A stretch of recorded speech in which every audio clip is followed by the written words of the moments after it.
everybody, it's Anthony Brogdon.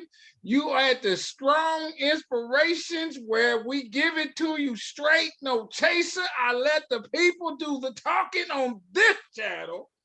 And we are international. I got a good-looking guy out of Africa. Oh my God. I don't know how I found this brother. I did. And man, let me tell you, he is an expert because he lives it, he studies it, he know what he's talking about. He's the right man at the right time to come on the show. Oh, man, I'm jamming like never. I'm jamming like, I want to say Jamaica, but I want to say Africa, the motherland, where all civilization started. Don't get it twisted. Don't let them tell you nothing else. It happened there first. I'm so excited, this brother, and he got, oh man, here we go. But let me tell you a couple things. Here at Strong Inspirations, what we're doing is finding these people and letting them come on and then tell this history of all sorts. Did you see the video? And I got a guy out of South Africa, similar to him, but another town. My man said that apartheid wasn't nothing more than Jim Crow. Same thing, where they did what they could to hold Black people back. It happened there and it happened here too. Almost similar time. But ours was theirs was too, very devastating. Ours was too. Watch that video. Do you see the video I got on the channel of the brother out of Cameroon? This guy is so smart that he has found where the tribes out of that Cameroon area, where they came to America and enslaved. He tells that story on Strong Inspirations. Watch that video. Did you see the one? I got a guy who found out that his grandfather was in Portugal. Young kid, about 11 years old, walking along the dock. The white man just go and grab him and make him a slave and brought him to America. This guy wrote a book and he tells you all that happened. Watch that video. Let me see. Let me give you another one. I got a video of a lady out of London, England, who talks about how her family got from Jamaica to London. They were invited back. And then when they got to London, they discriminated against them and put them over there in the corner and made them do the menial jobs. Watch that video. Oh, we jamming here at Strong Inspirations. There's no question about it. My Black History Festival is happening in Kansas City, Kansas. Come and join me. Just come on, I'll be there. And we're gonna hang out in America's largest underground railroad site. We're gonna make it work. So yeah, let's do that, everybody. You hear me tell you another couple more things. You all know I'm an author. I'm this serious about Black history. This is my book here. It's called Black Business Book. I'm telling you how slaves learn how to read and write, how slaves own businesses and use the money to buy their freedom. I name names I know you've never heard of, because I never heard of them. It's in my book. It's on, and then also I got a documentary out about the same topic. And the documentary is called Business in the Black Business Book. They're both, the documentary is streaming on Amazon, but go to my website, which is businessintheblack.net. And then I tell you all I'm doing, because I got other stuff I'm jamming. I'm excited. I wake up in the morning ready to roll every day, especially today with this brother that's on the channel. I'm ready to roll. So go to businessintheblack.net. You hear me use this term strong a lot. Strong is my favorite word. It's the name of the show, Strong Inspirations. Strong stands for strength, tenacity, resilience, a sense of oneness, nobility, and grace, And that is my introduction to my man today. Oh, he's a strong soul, brother, out the motherland. He knows, oh, come on, man, tell us your name. Let's get it on. Thank you for being on the channel. Okay, thank you for that wonderful introduction. I'm excited. You have inspired me. I love your energy. From your energy, I could pick a sense, a genuine sense of purpose. That's beautiful. You're doing a commendable job. My name is Femi Oshin. I am Nigerian, but I've been living in South Africa since January 2004. So I've spent 18 years in South Africa here. Yeah. I primarily work as a journalist. I am an independent TV producer. I'm a writer. I'm a Pan-Africanist. One of the works we did recently, which is why I'm surprised you reached out to me at the moment, was we did a social cohesion dialogue between Nigeria and South Africa, where we bring in brothers and sisters together to come and talk. Because in South Africa, we're struggling with Afrophobia, and we're struggling with xenophobia, and we're struggling with self-hate. So the name of my company is called Better Africa Communications and Consulting. The company was registered in 2005, and with a gracious foresight, I see a better Africa, I see a better Black people. So as at 2005, I named my company Better Africa Communications. Okay, let me stop you right there. I don't mean no disrespect, but I gotta talk about you personally, my man, because you on point. You were born in Nigeria. Yes. What city in Nigeria? I grew up in Lagos, Nigeria. I was born 31st August 1972. Okay. I did my primary education there. Okay, so now in Nigeria, Lagos that's one of the bigger cities. That's the biggest city with over 20 million people. You grew up. Can I ask you this? Did you grow up like, would you say middle class, lower middle class? What's the dynamic of people in Nigeria? Oh, I grew up from the lower poor class. I grew up in an environment where my father, who had 4 children, could only put us in 2 rooms. So I would, thank you for asking me that. I slept, my mother was a Muslim woman who would pray every 5 o'clock. And the place she would pray is the place I normally sleep. So every 4:30, I must vacate the place for my mom because there's no space in the room. I must vacate the space for her. She must pray from 4:30 to 5. After she finishes to pray, that woman goes out from 5 a.m., comes back 10 p.m. Every day like that. So I grew up as a child, waking up 4:30, not because I'm going to work, because my mom needed a space in the room where she needs to say her Muslim prayers. Okay. And I did that, I can say I did that for 20 years. So I would vacate the place for her. She comes from the bed, put a mat on the ground, she prays, I go back to a space on the bed, then I have to come down. So I can tell you I come from a very poor background in Nigeria, and poverty in Nigeria is worse because there are no infrastructure, no basic amenities. I grew up learning that water is luxury. I grew up, by the time I was like 18, 19, electricity became a luxury for me. So I come from hold, you jamming. Dang, okay, hold on. Why was your father in that condition? Could he have been educated, or I mean, what kept his plight like it was? Let me ask you. Thank you so much. My father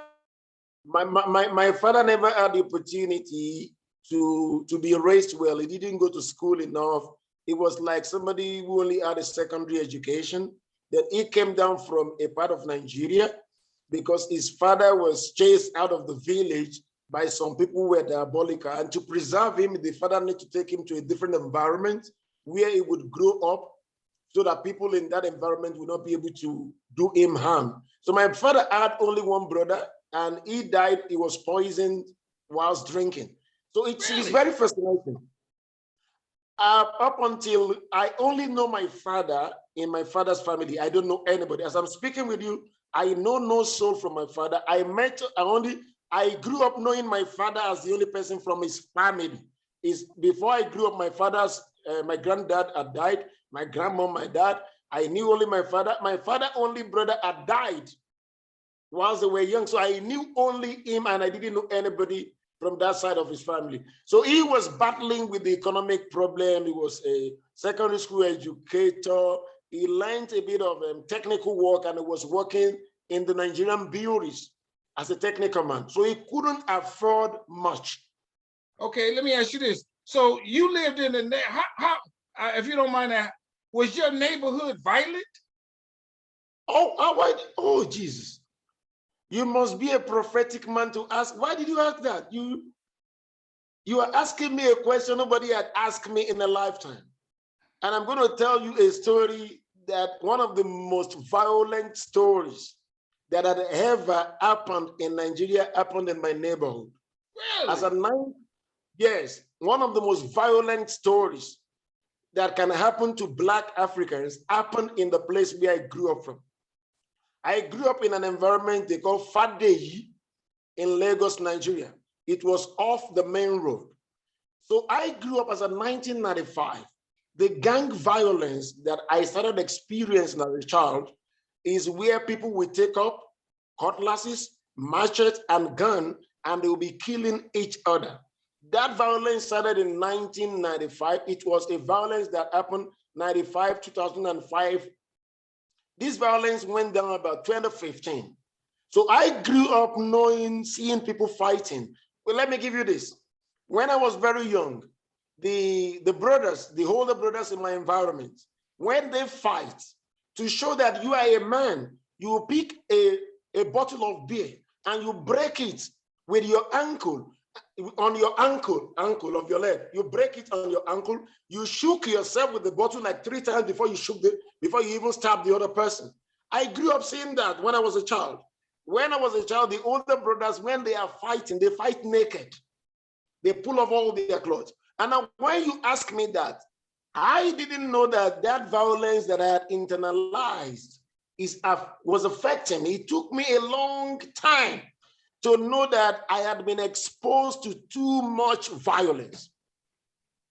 Wow. Did the police ever try to stop it, or let it go? Let me give you an instance. This is a kind of violence that when it happens, I would send you some link about it. The major road in Lagos State, Ikorodu Road, when they start this violence, they will shut it down, that even the president, the governors cannot move. This is a violence that even normal police officers can't stop. They would need to bring in the military to stop it. That is the highest level of violence, which is human. And the guys who were leading the violence as at 1995, they were young people, 19-year-old, 20-year-olds, 22-year-olds. So it was beyond what the police could even stop. That at some point, some of the guys that were perpetrating this violence grew up to become big guys in the society, that they became tools in the hands of politicians. That politicians had to be using them for their own selfish end. So that violence, if I would describe it to you, it's like to those guys, it was like they were playing. It was like hobby. You know, when poverty is too much, your brain is messed up. So they've got some gratification from doing that violence, from being the head of this gang, the head of that gang. Let me tell you this. This one was reported by CNN. I'm not sure of the year, but there was a time they were fighting, one gang and the other gang. This other gang went to this side, cut off somebody's head, decapitated somebody's head, and took the head away. Ooh. That was the level of violence that I'm talking to you about. All right. Let me ask you this. How did they not get you? Oh, beautiful. How do I say this? Okay, you're asking very important question. You see, this thing is, when this violence starts in this neighborhood, everybody, I'm talking about the neighborhood where you've got a lot of poor people who are selling on the streets. everybody would run away. Even my own mom, she sells stuff on the street. She would run away. Everybody would close their door. I would say I was one of the young guys that inside of me there was greatness that I don't know about. I wanted to see the violence. I wanted to see the gang fight, but I could not participate in the gang fight. But some of the guys who were in the gang fight, who were doing this violence, they were my very, very good friends. So I would say it is only God who kept me. Okay. I have seen situations where stray bullets had gone past me. Somebody had fallen dead beside me in this violence. So because when you're younger, you seem to be more desperate and careless, no sense of purpose. So it is now when I became older that I would say, no, it must have been God that must have kept me. I love it. To provide such environment. Okay, let me ask you this. So then you did good in school. Oh, beautiful. I went to secondary school, primary school 1978 to 1984. I went to high school 1984 to 1989. So my father said when I finished high school, because I had only 3 credits, and he felt I was much more intelligent than to have 3 credits. So he said I must go to a technical school to go and learn electrical installation and maintenance. I knew I was not an electrician, but my father said that was punishment. That since your brain could do better and you chose to do less, so I'm going to send you to a technical school.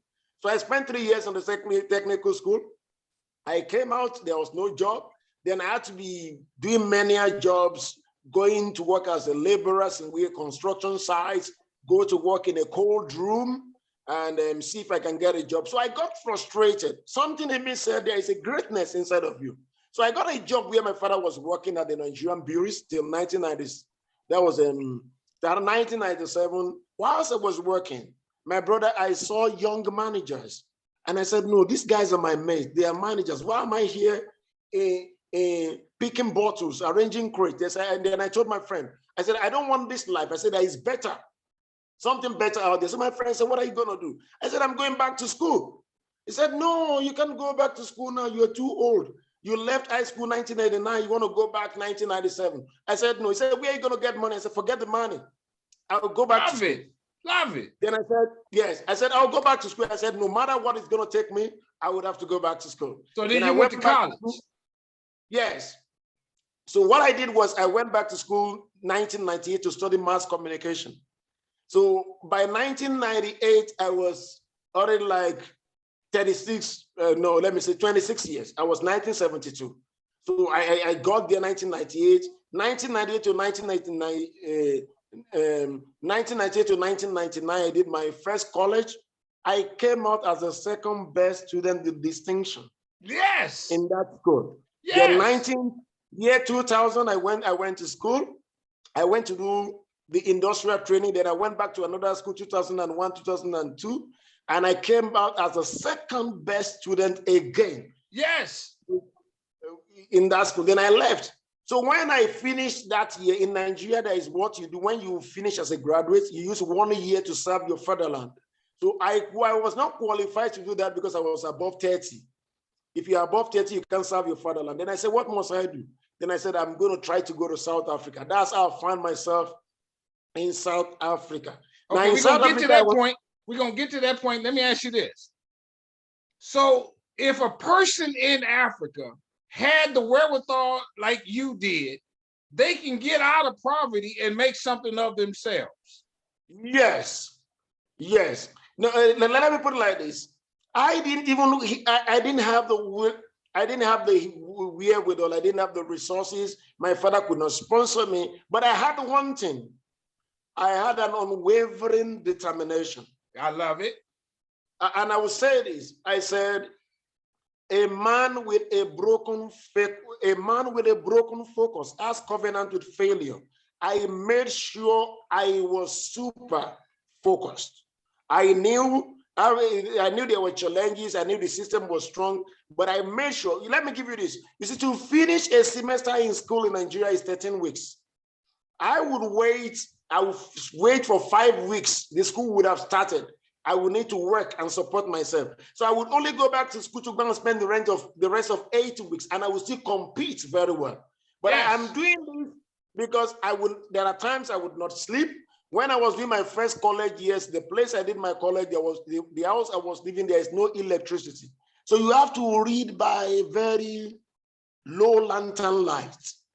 Wow. That was what I had to do. Yes. Okay. I had to read, you have to put on a lantern and read by the lantern light. I got you. Let me ask you this. Before we get to where you are now, is there Black history in Nigeria, in Lagos? What's the Black history story?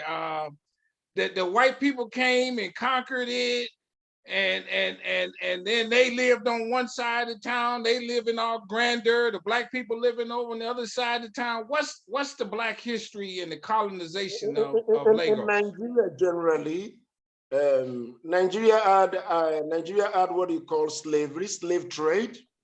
Then after slave trade, we had colonialism. Nigeria became independent in 1960.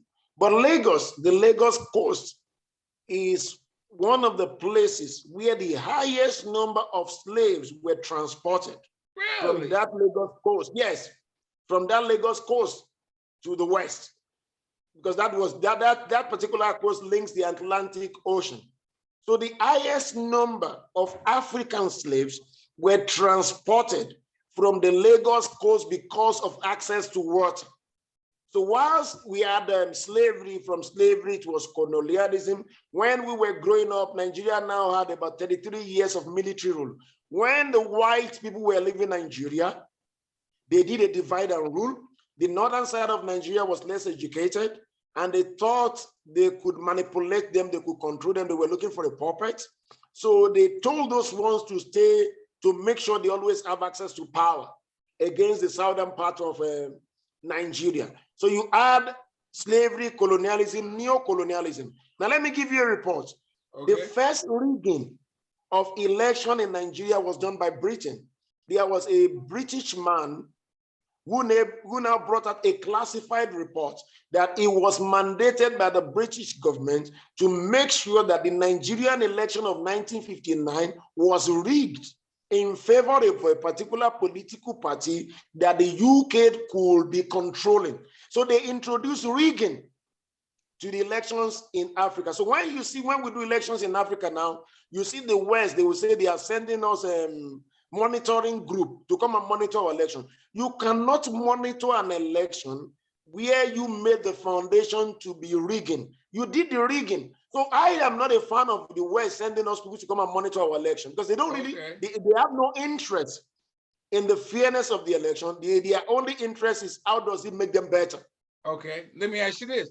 Is there a guy like Dr. Martin Luther King in Nigeria who helped fight all the injustices, help Black people get a better voice, you know, that kind of thing? We have a few of them. We have a man in Nigeria called Obafemi Awolowo. He was one of the men that fought for the independence from the white people. They were the ones that said, no, Nigeria was strong enough to be free. You had Nnamdi Azikiwe. You had, we used to call them, we call them nationalists. Yes. Those were the guys that fought between, I would say, 1940 to like 1959 until the time, but they were inspired by the slavery, by the fight against slavery also abroad. And they had a lot of support from the diaspora. But those were that we call them our own African nationalists.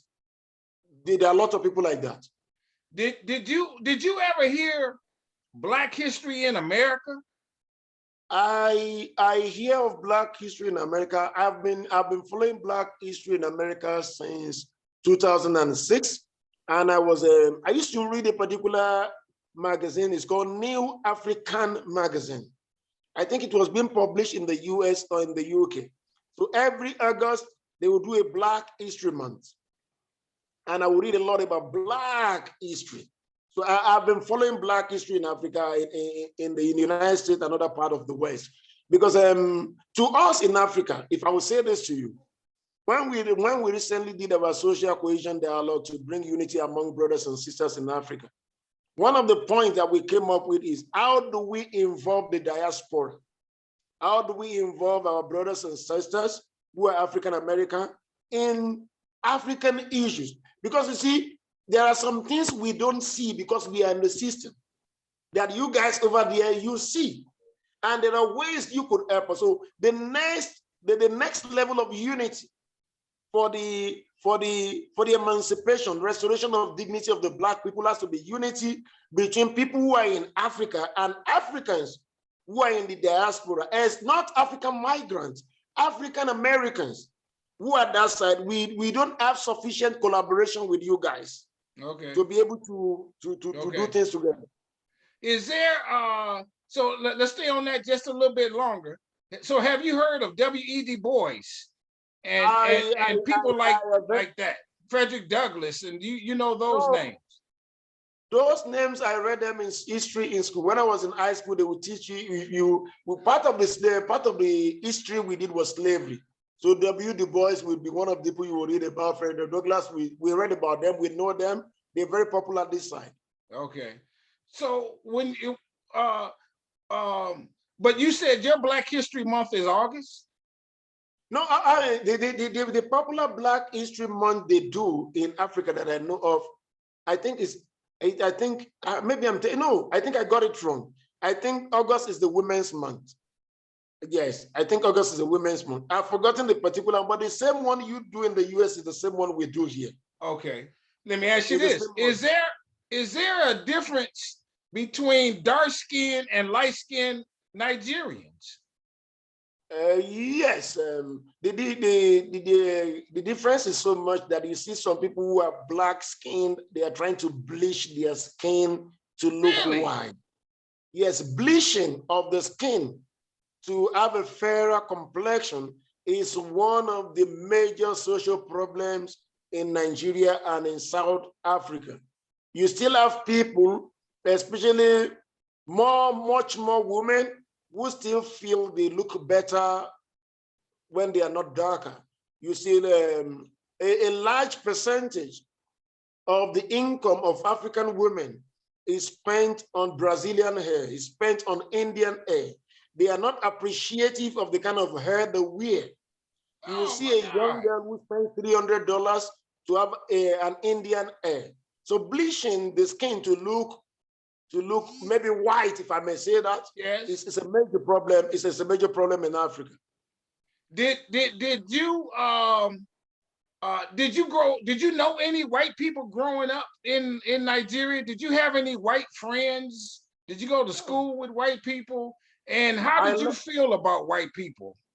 I love what you're asking me. I started seeing white people often when I got to South Africa. In Nigeria, as a child, I may not see a white man in 10 years, depending on where I live. Wow, so okay. Yes. I lived in an environment, the only time I'm going to see a white man is if they are doing road construction and it's part of the team that comes to my area to come and do road construction. And the kind of environment where I live, because of the level of poverty there, no white man would go there. So you can have a child around where I live who may not see a white man in 10 years. He may not see one thing. I think I've had years, maybe there are 7 years I never saw a white man. Everything around me is black. The only time I will see a white man is if I follow my dad to his work and he's got some bosses who are white. That's when I will see white. But when I got to South Africa, from the first day I landed in South Africa, I see white people regularly. As I'm speaking with you, my neighbor to my right is a white man. How far is Nigeria from South Africa? Nigeria to South Africa by flight is 6 hours. Okay, so why did you pick to go to South Africa? Is it a better way of life for you there in South Africa? The reason I went to South Africa is because of the scarcity of opportunity. And I didn't have money to go to the US. I didn't have money to go to the UK. I wanted to be a successful journalist. So I was looking for a place that can give me an opportunity to be able to practice my craft in such a way that I can be globally relevant. So I was looking for an environment with sufficient infrastructure, sufficient amenities, where I can do what I'm doing without going abroad. I love Africa. Africa is my heartbeat. So that's why I chose South Africa. Okay, let me ask you this. Now, because you never saw white people growing up and like you did, now you see white people. Do you know how to interact with white people? Do you have hatred for white people? What you follow my questions there? I get you 100%.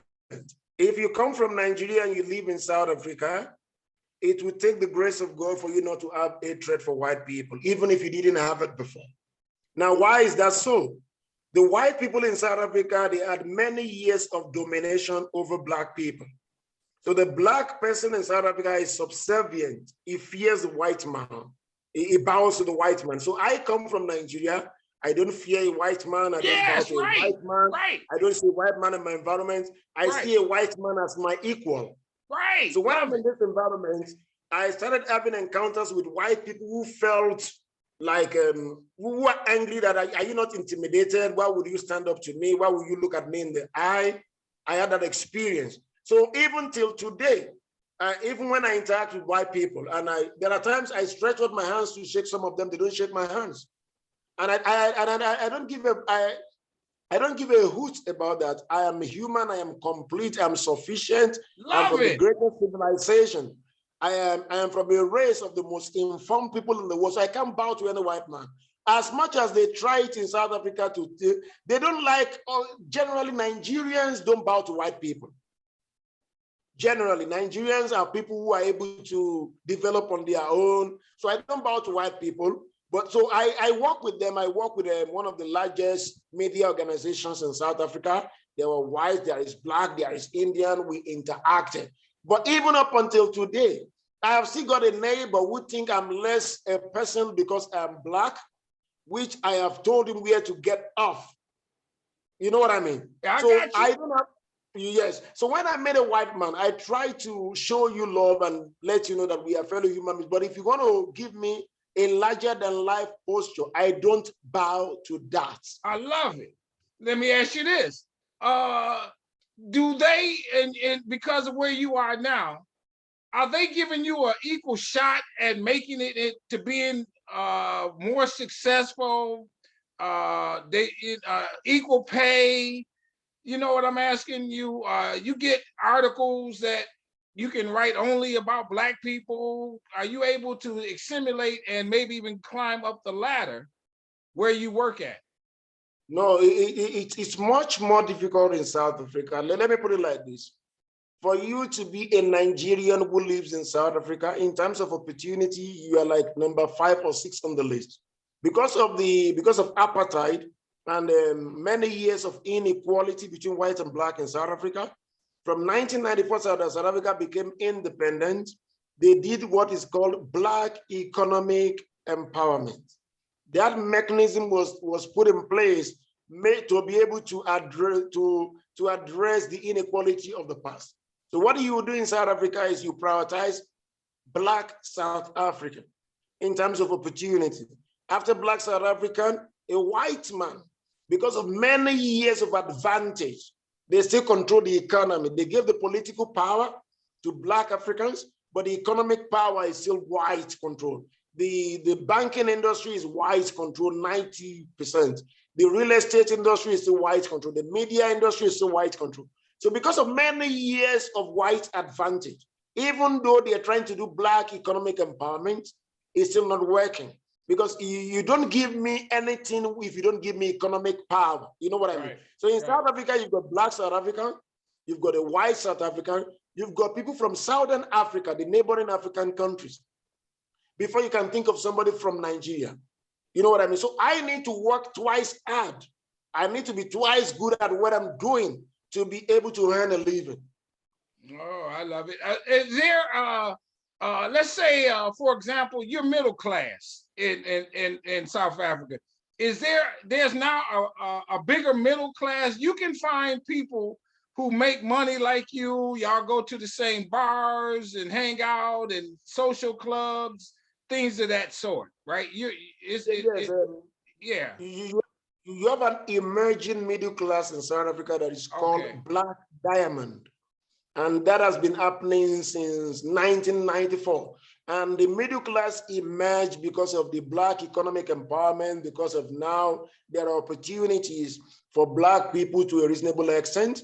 I live in a suburb in Randburg in South Africa, where I live now. Black people didn't used to live in this kind of environment. Black people didn't used to drive cars. Black people didn't used to own houses. For Black people to come from one part of South Africa to another part of South Africa, they will need to come with a pass, like a passport. Really? So yes, you need a pass to come from one part of the neighborhood to another part of the neighborhood. But it's a bit better now in terms of opportunities. You have an emerging middle class, is getting better. However, because of many years of oppression, when a Black man makes money, he has a tendency to waste it on his appearance. He buys cars, he buys houses, he wants to live large. So ability to sustain wealth is not yet there. Though even the money is coming little by little. The many years of oppression has messed people's minds up. I got you. So now let me ask you this. So you started this organization, this company, to do what? Go back over what your company does and what your intent is. Okay, beautiful. I registered Better Africa Communications and Consulting in 2005. I go to South Africa 2004. And why did I say Better Africa? I see a future where I believe Africa is the future. That's the motto of my company. I say Africa is the future. And I started it in 2005. I could not use that company. There was no opportunity to use that company until 2011. Because nobody would give you a job. So I had a company. I couldn't get a client, so I was still need to go and work for other companies and come back. And I was trusting God that a time is coming, that opportunity will come for this company. Now, because I'm Nigerian and I live in South Africa, and I'm the last person to be given opportunity, so I had many years to prove myself. What we do is we do television production, we do writing, we do publication. That is what we do. I was an independent producer for DSTV, the digital satellite television in Africa here. That is the biggest media company in Africa. I work for them. We produce a breakfast show that was seen in 53 African countries in 2010 to 2012. I was a soccer commentator for Super Sports in Africa, doing soccer commentary on the African League and Nigerian League. I also did independent TV show for DSTV from 2011 to 2009. I did it for 9 good years. I love it. So what do you do on your shows? Beautiful. The show that I did 2011 to 2019 was about restoration of African dignity, promotion of African language, promotion of African culture. Because what we discovered now is an average African thinks he's not very smart if he can't speak English. So the local language is dying. People are struggling to communicate in their local language. If you see an African educated man, when he speaks, when he would quote Albert Einstein, he will quote Henry Ford. He can give you one notable quote from an African scholar or from African history. So the show we did, it was about restoration of African dignity, restoration of African culture, promotion of African language. That was the main thing we were doing on the show. So you would have guests on the show who would tell you how to do it, or what? This is what we do. One of the things we do is we did lots of interviews with the African monarchs, African kings, so that they will be able to tell this generation about where they are coming from, about the history. Then we have educative segment about African stories, African language, how to speak, African idiomatic expressions, African proverbs. And we have segments where we speak to people in the rural area to tell us about activities that are happening in that particular area. We have a segment where we go to the street to go and ask people about their culture, about their language. So I personally did that show. One of the challenges I had was I needed to anchor that show without speaking in English, which was one of the most challenging things I've ever done in my life. An average African person may not, an average African boy may not be able to communicate effectively, undilutedly in his language without putting English. So that was what the show was about. So I needed to speak the local language, which is Yoruba, exclusively. So when I speak with you on the show Yoruba exclusively, and if you were my guest and you come and I'm interviewing you and you are Yoruba man and you seem to be putting English, and I will jokingly tell you, if you speak in English, then you pay a fine. So just to make people know that to adjust themselves and be able to communicate in their own mother tongue. Now, when you say the mother tongue, in South Africa, like I guess throughout the continent, they all have various languages that they communicate. Was there one language that Nigerians or South Africans spoke? No, South Africa has official 11 languages. English and Afrikaans are one of them. You have English, you have Afrikaans, you have Zulu, you have Xhosa, you have Pedi, you have Tswana, you have Tonga. South Africa has got 11 official languages.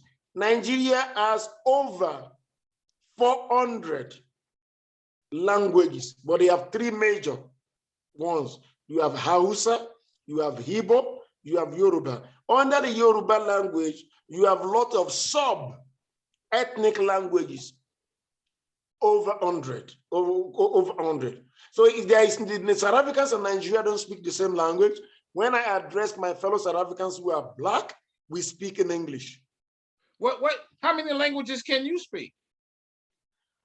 I can only speak two languages. I can speak Yoruba and I can speak English. Okay. But growing up in Nigeria, you can speak other languages. No, growing up in Nigeria, because I grew up in Lagos. Lagos was the former capital of Nigeria. Lagos is very fast. Lagos is very cosmopolitan. So if you come to Lagos, it's like when you go to New York, you are the one that would aspire to be like a Lagosian. So we see ourselves as the better people. So we didn't have the opportunity to learn other languages because Lagos is where things are happening. So you need to learn how we speak, not we learning how you speak. So that didn't allow me to be open to learn other languages. I got you. So let me ask you this. When you said that people, if they spoke English on your show, how did you know what they were saying if you didn't speak the language?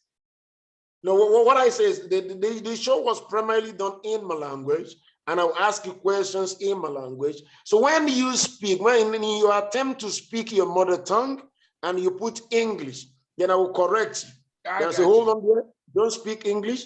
Every time you speak English, I will make you pay a fine. Yeah, but how would you know what they were saying in their mother tongue? No, they were supposed to speak in their mother tongue, then they now mix English with their mother tongue. Yeah. I will tell them, don't do that. Don't mix English. But you will realize that, let me give you a funny one. Yes. You will realize that a 40-year-old guy does not know what a chair, how to call a table in his language. He's forgotten. He doesn't know what a chair is called in his language. He's forgotten. So when he's on my show and he's going to say, he used the word chair, I said, no, tell me what that is called in your language. Then he starts scratching his head. I said, oh, sorry, I forgot. Oh, I got you. Well, now, you said also on your show, you wanted them to understand their traditions and their culture. Give me an example of what a tradition might be. Let me give you an instance. In my culture, Yoruba culture, when you wake up in the morning, you prostrate with your chest to the ground to greet your father, good morning. If you're a woman, you will kneel with your two knees on the floor to say good morning. That's how you greet your dad. That's normal. So if you greet your dad and you just bow a little, to some fathers, you are being disrespectful. Oh, really? You know what I mean? So, and if I were to greet you, if I meet you on the road, if I were to greet you, if you're not my dad, I must at least bow to greet you. So those were the things we're trying to, because so they think they can only interact in the Western culture. What about, is there a particular holiday, ceremony, days that people have to remember, Day of Independence or Day of Harvest or any of those kind of things that is a part of the dish? Primarily, In Africa, we still have lots of African festivals. We still have, normally most of the days is when you give birth to a child, where I come from, you name the child after 8 days. You give the child a name after 8 days. Maybe you buy a new house, you do housewarming. And we still do some of the traditional African festivals, like in Lagos, there's a festival they call it Eyo Festival, they do it annually. Most of the festivals are still being done annually, but the challenge with African festival is a lot of Africans don't want to participate in many African festivals because some of the festivals are still, they are fetish. They could not separate, let me say this, they could not separate spirituality from culture. You know what I mean? Let me give you an instance. In some part of Nigeria till today, if they were to do a festival, they would still want to kill a stranger which in that environment as sacrifice. They are still doing it in rural areas in 2022. So that discouraged a lot of Africans to say, no, now there is civilization. You can't still be using humans as sacrifice. So that discouraged many young Africans from participating in festivals, thinking, you know, they are throwing away the baby with the bathwater. To say, no, we don't want to be part of this. This is backward and this is fetish. What about the different type of food items? Is there a particular dish like okra or you know, the different kind of plants and that grow there in, let's say, Nigeria and then let's say South Africa, that's a good, you know, good healthy stuff to eat and that kind of thing? Nigeria is very popular with what you call jollof rice. Jollof rice is the, like say, pinkish reddish rice. It's a bit chili. That's one of the most popular Nigerian meal. Apart from jollof rice, you've got watermelon soup, which is egusi soup, which is what we do. Another thing is we've got yam. Yam is a huge tuber, much more bigger than cassava, which is one of the most prominent things. We also have plantain. Plantain in Nigeria is like banana, but like bigger than banana. Yeah. You can fry it, yes. Right. And in South Africa, the main meal in South Africa is what we call pap. It's a maize flour that you mix with hot water and it becomes solid. That is the most popular food. And in South Africa, they eat a lot of meat. They can eat pap and meat. That's what they do in South Africa. What is the normal item to have for breakfast? In a normal Nigerian home, in the normal traditional home to have for breakfast, if it's on a Sunday morning is tea and egg and bread. Sunday afternoon, it could be rice. Because why? We grew up in Lagos, so we're no longer traditional. We don't eat the traditional meal anymore. If I had gone back to my mom's town to go and do a breakfast in the morning, I would take liquid pap with bean cake.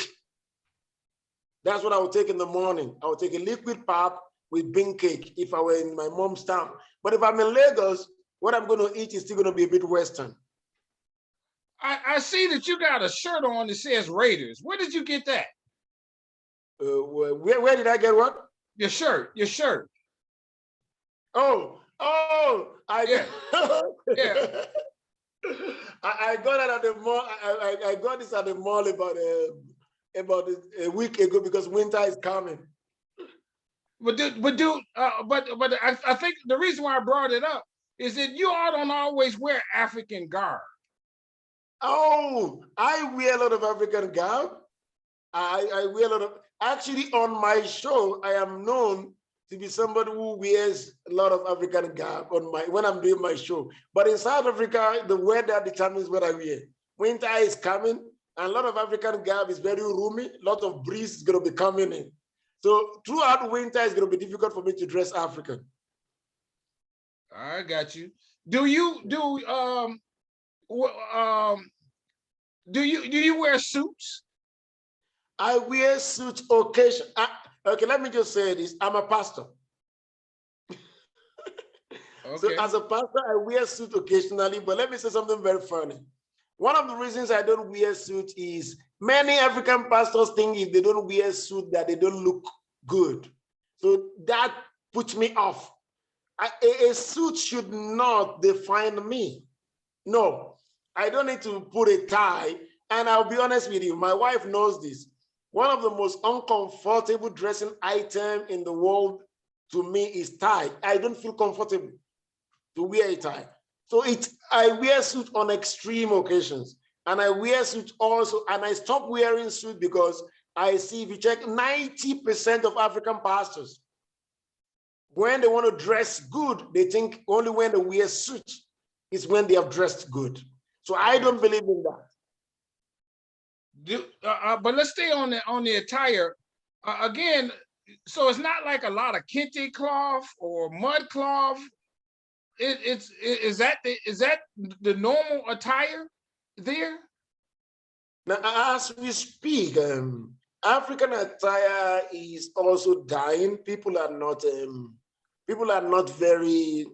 They are no longer conversant in terms of wearing African attire. Number one, the African fashion industry needs a revolution. They need to be creative. I'll give you an instance. An average person wants to wear a very nice jeans and he wants to quickly go and work and they need something smart. You know what I mean? So it is only recently in Nigeria that they started making attires that are smart for people, for young people, because most of the African attires over many years, people were not creative about it. Some of them don't suit a particular season. In winter, you've got some clothes that you can't wear. So that is really affecting.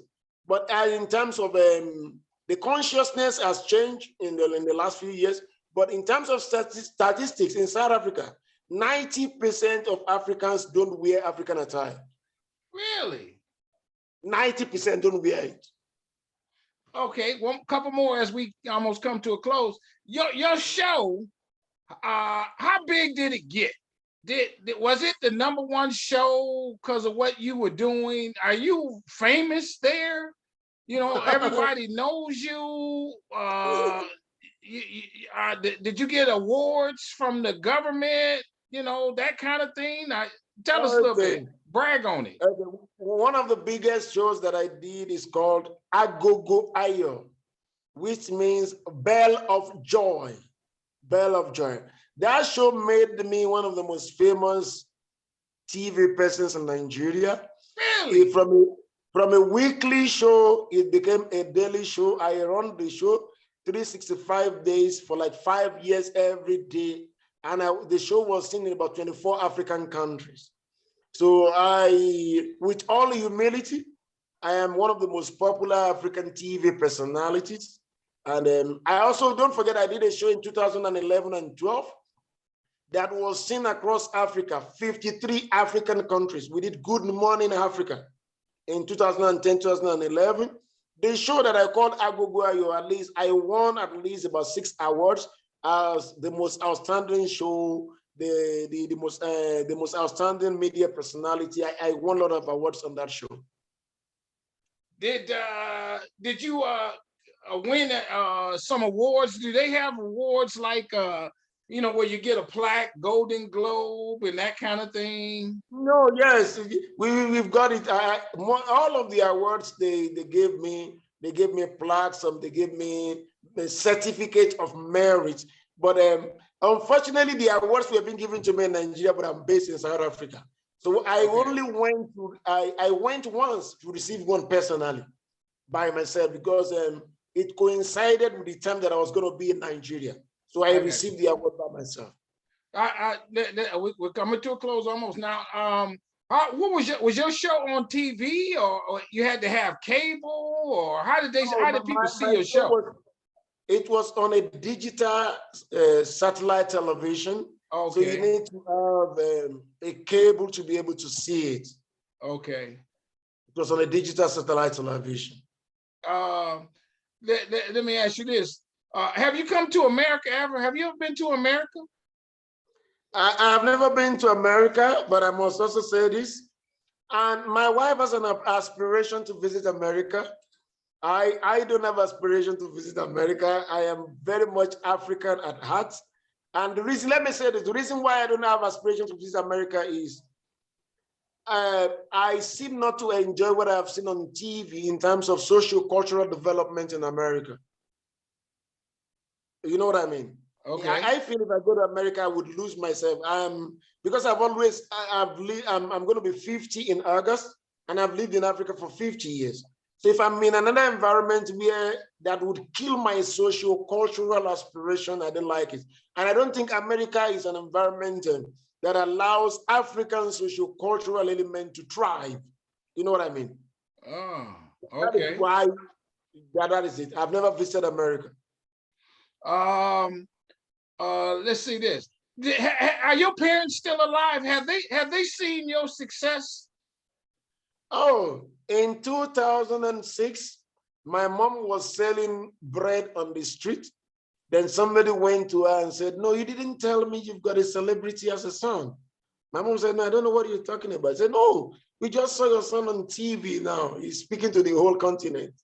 And they had to tell, because my mom didn't know I was doing a show. My mom, she didn't go to school.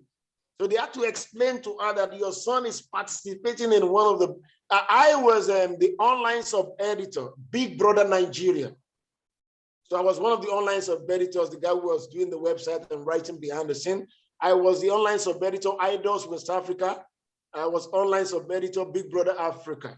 So it was, my mom knew about it before she passed away. She passed away in 2020, in 2010. But I would have loved if she was around now to see how the show grew and became very big. What about your dad? Does he know? Did he pass? Whatever. My dad knew about it, and I think my dad had confidence. He had confidence in my ability. My success would not have surprised my dad. He had always told me that as a child that if I forget everything in life, I must never forget that I've got greatness in me. I love it. Yes, so that was why when I had 3 credits, he got angry with me and said, "You can do," according to my dad, he told me I can compete with anybody, anywhere in the world. And that has been the way I live. I don't believe that I'm lesser than anybody. My dad put that in me. Let me ask you one more. How about this? Did you ever cry? Did something make you cry? Did you do a show where somebody said you turned my life around and it made you cry when you walk? You know what I mean? I know. Let me give you 2 instances. A woman called me. I didn't know her. She just called me from the blue and told me. She said, "I just want to tell you about the impact of your show." I said, "What is the impact?" She said, "When you start your show, you start by praising God in your local language." She said, "When you start doing that, I lay on the floor and I will be rolling when you are doing that." And she said, "I can't start my day except I have heard your voice." That brought tears to my eyes. And 1 person, 2 persons, 3 persons, 4 persons have told me like that. To say, there was a woman that said, because in Lagos, there is no electric power supply, so you need a power generator. A woman called me and told me, she said, "In my house, you can't use the power generator until after we have watched your show." She said, "I don't use a timer. I don't set my TV on a timer. I only do that because of your show, because your show brings life to our lives." So those are the moments that a few drop of tears will come from my eyes. Man, unbelievable. A couple more. What was the name of the show and your media company? What's your website? That kind of thing. Can people in America see what you're doing? Through the internet, what have you? Okay. The name of the website of the company is betterafricacommunications.com. betterafricacommunications.com. The name of the show is Agogo Ayo. Agogoayo. The show is on YouTube and it's on Facebook. And we're planning to do a TV around it. And the trust of that is restoration of African dignity. We're trying to do an exclusive TV show where we'd like to involve people like you. Love it. One more. As a pastor, can you close us out on a prayer that you would pray on your show, or some words of wisdom that you always gave, on that kind of thing? Okay. Let me give one of the two words of wisdom that I normally give. One is a man with a broken focus has covenant with failure. And the second word of wisdom that I would give to you is, when you allow people to define you, you are the greatest fool on the surface of the earth. So, and on that premise, I say thank you very much. And I pray that the Lord will increase you in whatever you are doing in the name of Jesus. I love it. How about one more? And you just kind of alluded. Can you close us on a prayer? On a prayer. Yeah, Okay. but before you do that, before you do that, let me do. I'm gonna close us out in this regard. Everybody, I told you I had the right man on the channel. I did not know personally. I don't know how I found him. I don't know how I found him. I don't know how I emailed him. God said, send this. God connected me with this icon. I ain't gonna lie to you, I don't know how it happened. I am a better person today after talking with him and you, my friend, than I was 40 minutes ago. I know it works. You came from where you came from. He protected you from them gangs. And you told your guys that your friends, I'm going back to school. I don't care how old I am. I'm going to get me an education, and I'm going to change life in my part of the world. And you've done that. I feel it. You said it, and so it is. Somehow this happened. And I want my viewers to know of you. Share this, please, in Africa. This is the man right here. With that, I'll say, I wish this, and I mean this with all sincerity. I want you to stay strong, stay safe, stay on your grind. Happy birthday in advance. I would love to come to your party. I ain't gonna lie to you, I've been to Europe and the Caribbean, I've even been to Asia. I have not been to Africa. South Africa is on the thing. If you have a party, I will find my way there. Because I know it's gonna be glamorous in the shrimps and all that. And I will wear whatever is appropriate for the moment. I'm inviting myself, everybody. With that said, close us out with a prayer. I'm bowing my head to you. Father, we thank you. We give you the glory for this wonderful opportunity. We thank you. For my brother's strong inspiration, with this strong inspiration, we thank you. We give you all the honor. Father, we thank you for this time, and I pray for my brother and for his show and for what he's doing, that your hand of grace will rest upon him. He will go stronger in the name of Jesus.